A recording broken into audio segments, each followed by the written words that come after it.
এই মুহূর্তে দেখে নিন। আমরা দেখাচ্ছি, দেখাতে বাধ্য হচ্ছে এই সেই জাতীয় পতাকা, বাংলাদেশের জাতীয় পতাকা। কিন্তু জাতীয় পতাকার সাথে আর একটা কি পতাকা লাগানো হয়েছে? চিন্ময় কৃষ্ণ দাস তিনি লাগাচ্ছেন না, ইস্কনের অনুগামী সদস্য তারা লাগাচ্ছেন না, কোনো সনাতনী লাগাচ্ছে না, ভারত থেকে মানুষ যায় না ওখানে লাগাতে। কে লাগাচ্ছে? কে লাগিয়েছে? এই পতাকাকে বিকৃতি কে করছেন? কারা করছেন? বাংলাদেশের যারা ইসলামপন্থী ভাই বন্ধু, ইসলামপন্থী নাগরিক যারা রয়েছেন তারা লাগাচ্ছেন। ইউনিশ সরকার যার চোখে নেভা হয়ে গেছে, তিনি দেখতে পাচ্ছেন না, সামান্য বোধ বিদ্যেটুকু নেই, তিনি শান্তির জন্য নোবেল পেয়ে গেলেন, ডিগ্রিধারী উচ্চশিক্ষিত একজন ব্যক্তি, তিনি কিভাবে অমানসিক আচরণ করছেন, এটা কিন্তু খুবই চিন্তার বিষয় বাংলাদেশের নাগরিকদের জন্য। কারণ তারা জানে না যে কি বড় ক্ষতি হচ্ছে, তার নিজেদের দেশটার কি ক্ষতি হচ্ছে। আপনারা বুঝতে পারছেন।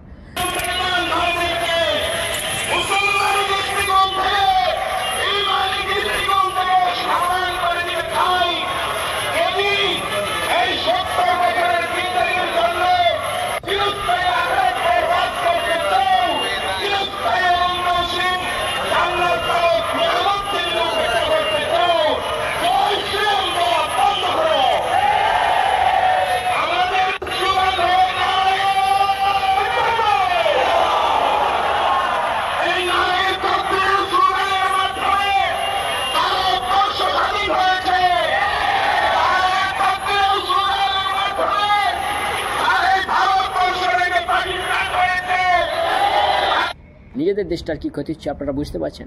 বলুন তো, এটা দেশদ্রোহী ব্যাপার না? জাতীয় পতাকাকে বিকৃতি না? আইনের আয়তায় আনা হবে তো? চিন্ময় কৃষ্ণ দাসকে তো আপনারা জেলবন্দি করে দিলেন, তার ব্যাঙ্ক অ্যাকাউন্ট ফ্রিজ করে দিলেন। কি আছে ওই ব্যাঙ্ক অ্যাকাউন্ট ফ্রিজ করে কী হবে? তিনি কি খেতে পাবেন না, পড়তে পাবেন না, মাখতে পাবেন না? কিচ্ছু না, তার কিছু অভাব হবে না ওইসবের। তার দুজন অনুগামীকে বিনা নোটিশে গ্রেপ্তার করা হলো, 17 জনের ব্যাঙ্ক অ্যাকাউন্ট ফ্রিজ করেছিলেন। এই যে জাতীয় পতাকা, এই জাতীয় পতাকাকে যেভাবে বিকৃতি করা হয়েছে, এটা খুবই হাস্যকর নয়? এটা আপনাদের দুর্ভাগ্য। জাতীয় পতাকার সম্মানহানি আপনারা নিজেরাই করছেন। কখনো চাঁদ দ্বারা ছবি নকশা ডিজাইন করে দিচ্ছেন, কখনো আবার আপনাদের জাতীয় পতাকার সাথে আপনাদের ধর্মীয় হোক বা রাজনৈতিক পতাকা হোক এইভাবে লাগিয়ে দিচ্ছেন। আমরা এর বিরোধ করছি না, আমাদের এতে কি যায় আসে? ভারতবর্ষের কোনো যায় আসে না। কিন্তু একজন জাতীয় পতাকাকে নিয়ে যিনি বিরোধ করেছিলেন যে ওই জাতীয় পতাকাকে বিকৃতি করাচ্ছে, সেটা নাকি দেশদ্রোহী, তার জন্য তাকে জেলবন্দি করা। আর যারা বিকৃতি করছে, আবারও করছে, এই মুহূর্তেও করছে, তাদের জন্য ছাড়পত্র। সত্যিই কি বাংলাদেশের মানসিকতায় রয়েছে, নাকি বাংলাদেশ পাকিস্তান হয়ে যাওয়ার চেষ্টা করছে? এটা কিন্তু আপনারা নিজেরাই বুঝতে পারছেন। আপনারা পাকিস্তান হয়ে যাওয়ার চেষ্টা করছেন, তবু নাম পাল্টে দিচ্ছেন না কেন? বাংলাদেশের নাম পাল্টে দিতে পারেন। রবীন্দ্রনাথ ঠাকুরকে নিয়ে বড় গোসা আপনাদের, জাতীয় সঙ্গীতকে নিয়ে বড় গোসা। কারণ অপরাধ, তারা ভিন্ন ধর্মের, তারা সনাতনী ধর্মের।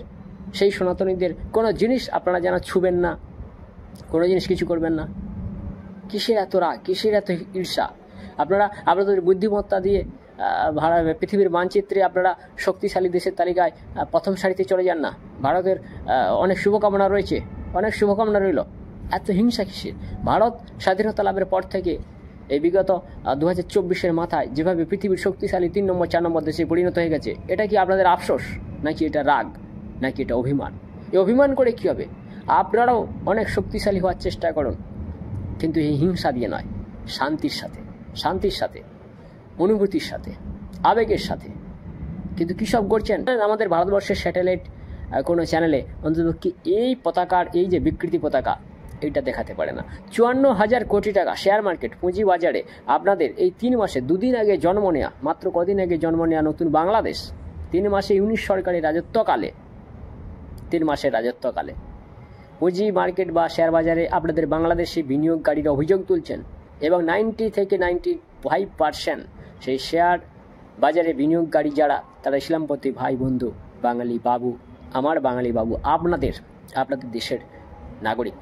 তারা বলছেন, অভিযোগ করছেন যে দোকানপাট লুটপাট থেকে আরম্ভ করে শেয়ার বাজারে, পুঁজি মার্কেটে 54,000 কোটি টাকা লুটপাট করেছে।